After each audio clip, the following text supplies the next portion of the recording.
Cerita horor ini diangkat dari kisah nyata salah satu teman saya saat diganggu sama makhluk halus. Dia meminta agar nama dan kantor tersebut dirahasiakan demi menjaga privasi. Ya, sebut saja teman saya namanya Didi.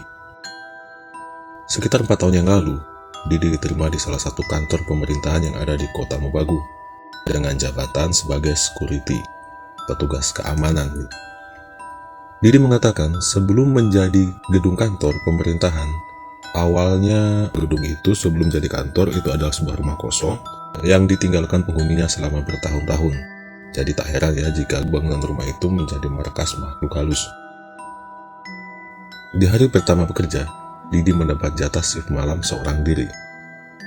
Dengan semangat, Didi mulai berpatroli sekeliling gedung untuk memastikan bahwa gedung itu aman, tidak ada maling, tidak ada bandit ya. Posisi saat itu gedung masih belum 100% beroperasi ya, karena masih dalam tahap renovasi. Setelah keliling-keliling melihat kondisi sudah aman, Didi kembali masuk ke dalam kantor di ruangan lobi utama. Untuk mengusir rasa bosan, Didi mengambil handphone, memainkan game, sampai memutar musik sambil rebahan di kursi kantor yang Didi sudah susun berjajar.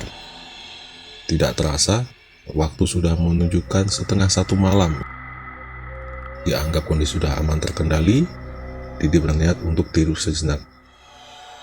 Didi kemudian mematikan lampu dalam ruangan. Yang menyala hanya lampu teras, di dalam ruangan itu gelap, jadi kalau ada cahaya pun masuk itu hanya cahaya samar-samar. Baru saja memejamkan mata, mulailah ada suara-suara aneh yang muncul.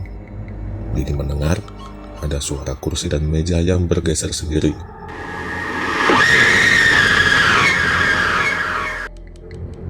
Suara kaki orang sedang berjalan dan suara anak-anak yang sedang tertawa. Tapi Didi hanya membiarkan saja. Dia menganggap itu hanya suara angin atau perbuatan tikus penghuni kantor. Maklum, karena pada posisi saat itu, gedung memang sudah lama tidak digunakan. Meskipun sudah berusaha untuk tidur, mata udah ngantuk berat, Didi tetap tidak bisa tidur. Berganti posisi tidur kerap ia lakukan, ya dengan harapan agar bisa tidur. Seakan ada yang memberikan aba-aba, mata Didi secara spontannya diarahkan melihat plafon gedung yang sudah rusak. Jadi terlihat samar-samar ada lubang yang cukup besar ya.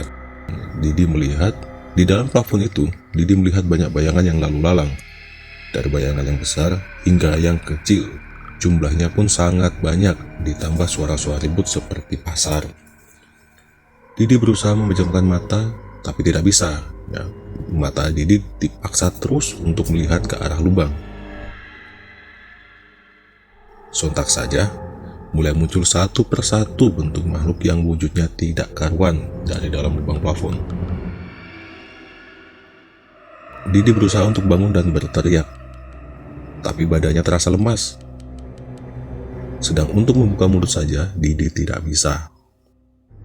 Seakan-akan dia terus dipaksa untuk melihat puluhan makhluk halus dalam berbagai bentuk yang ada di dalam gedung.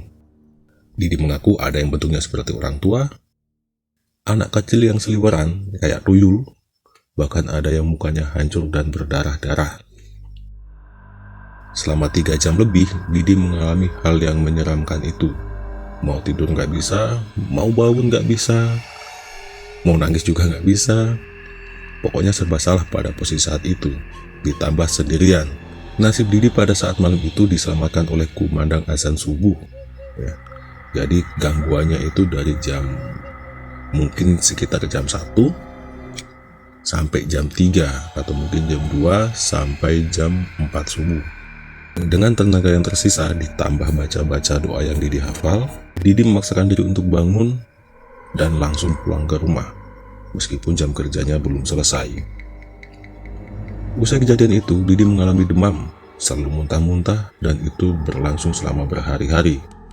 Tepatnya selama 1 minggu berdasarkan cerita Didi. Merasa ada yang janggal, Didi menceritakan apa yang dialaminya kepada keluarga. Keluarga Didi langsung memahami apa yang dialami Didi dan langsung memanggil pemuka agama untuk melakukan ritual mengusir makhluk halus yang menempel pada tubuh Didi. Dari hasil ritual yang sukses itu, Didi divonis terkena sawan atau masih terkena efek dari gangguan makhluk halus penghuni gedung.